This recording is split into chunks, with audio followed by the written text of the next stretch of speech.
Perlu kami tegaskan bahwa pembahasan mengenai Indonesia dan Malaysia ini dipicu oleh konflik bahasa. Selama sikap kaum Melayu Malaysia masih terus berilusi, maka kami akan berusaha membandingkan Indonesia dan Malaysia secara tajam biar jelas.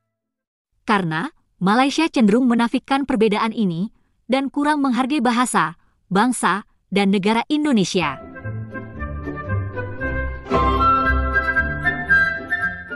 Kami mulai diskusi ini dengan memperhatikan pendapat YouTuber ML Studio. Intinya ia mengatakan bahwa kemerdekaan Indonesia dipaksa. Ia merujuk pada peristiwa Rengas Dengklok. Saat itu Soekarno-Hatta masih ragu-ragu untuk segera memproklamasikan kemerdekaan. Tapi kemudian para pemuda memaksanya agar Indonesia segera diproklamasikan, lepas dari skenario Jepang. Dan itulah yang terjadi, akhirnya Indonesia merdeka pada 17 Agustus 1945 di bulan Ramadan.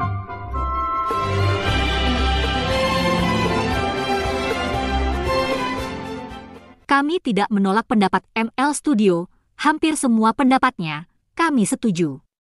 Hanya saja, banyak hal yang mungkin generasi muda Malaysia belum paham. Dan hal itu pun sudah ada pendapat di kolom komentar.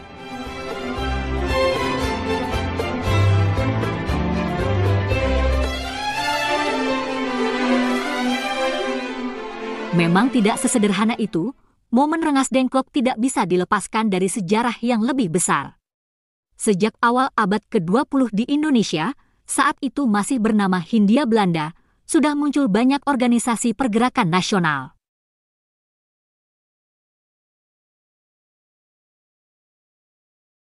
Jadi, membahas proses kemerdekaan Indonesia tidak bisa dilepaskan dari tahap perkembangan bangsa Indonesia sebelumnya. Pergerakan nasional di awal abad 20 itu menjadi leluasa setelah Belanda mencanangkan program politik etis atau politik balas budi. Maka, muncul banyak sekali organisasi baru di Indonesia.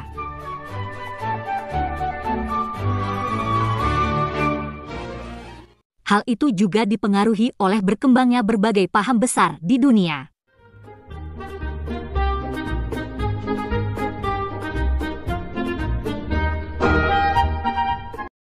Ratusan organisasi dengan berbagai aliran muncul saat itu, termasuk organisasi pemuda di banyak daerah.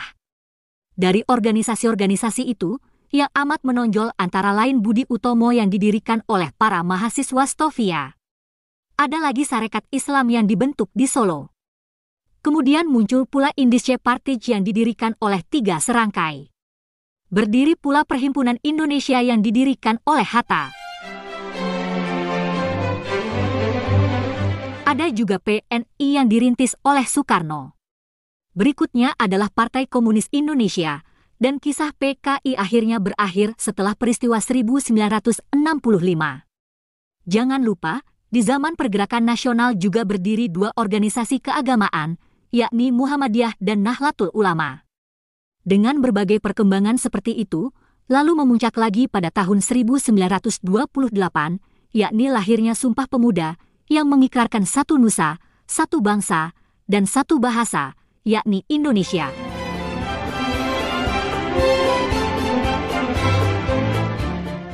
Jadi, Sumpah Pemuda tidaklah berdiri sendiri juga. Saat itu sudah banyak sekali organisasi pemuda di seluruh Hindia Belanda. Nah, dalam konteks ini bibit nasionalisme di Malaya atau ujung Medini ketika itu jauh tertinggal. Hampir tidak ada organisasi yang terkenal di Malaya. Boleh dikatakan, Malaya dan para sultan-sultan di sana masih nyaman dalam naungan Inggris. Bibit nasionalisme yang serius baru muncul belakangan. Organisasi yang amat serius ingin memerdekakan Malaya hanyalah Kesatuan Melayu Muda atau KMM yang didirikan oleh Ibrahim Jacob dan kawan-kawan pada 1938. Itu pun kita tahu, mereka sebetulnya amat dipengaruhi perjuangan di Indonesia dan mau bergabung dengan Indonesia. Tapi rencana mau bersatu dengan Indonesia itu juga gagal, karena para sultan-sultan di Malaysia lebih suka kerjasama dengan Inggris. Bahkan menjelang ujung Medini atau Malaya mau diberikan kemerdekaan oleh Inggris pada tahun 1957, ada sultan yang masih ragu, misalnya Sultan Johor. Dia sempat menolak kemerdekaan karena menurut dia kerajaan Johor sudah merdeka.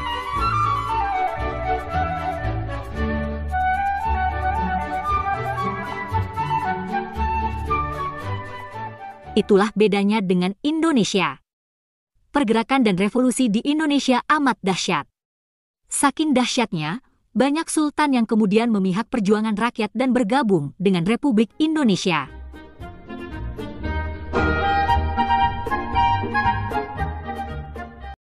Sekali lagi, proses pembentukan Indonesia dan Malaysia yang amat berbeda, yang membuat kedua negara jauh berbeda.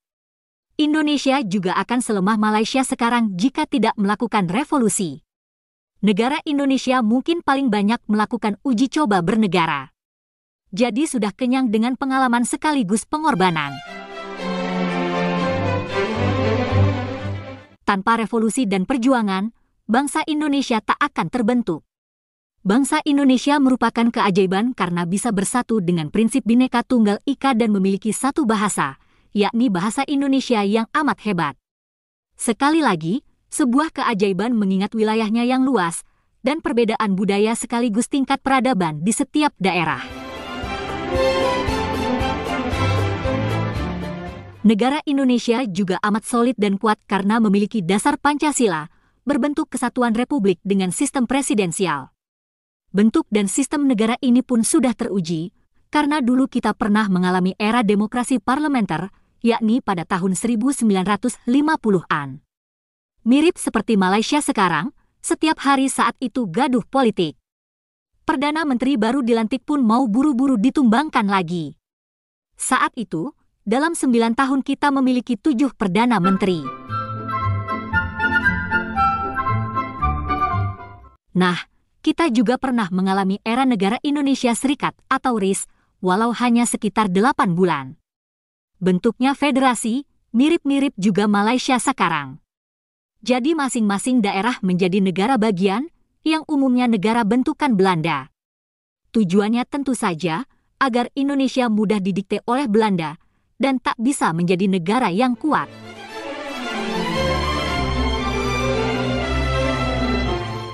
Itulah bedanya Malaysia dan Indonesia. Dengan latar belakang seperti itu, jangan heran jika banyak netizen kita amat marah jika ada profesor Malaysia bilang serumpan-serumpun, apalagi tujuannya hanya untuk mengincar budaya dan bahasa Indonesia. Serumpan-serumpun tak ada gunanya, karena karakter bangsa dan negara amat bertolak belakang.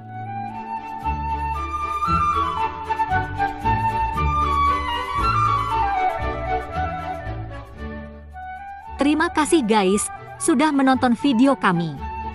Sampai jumpa lagi.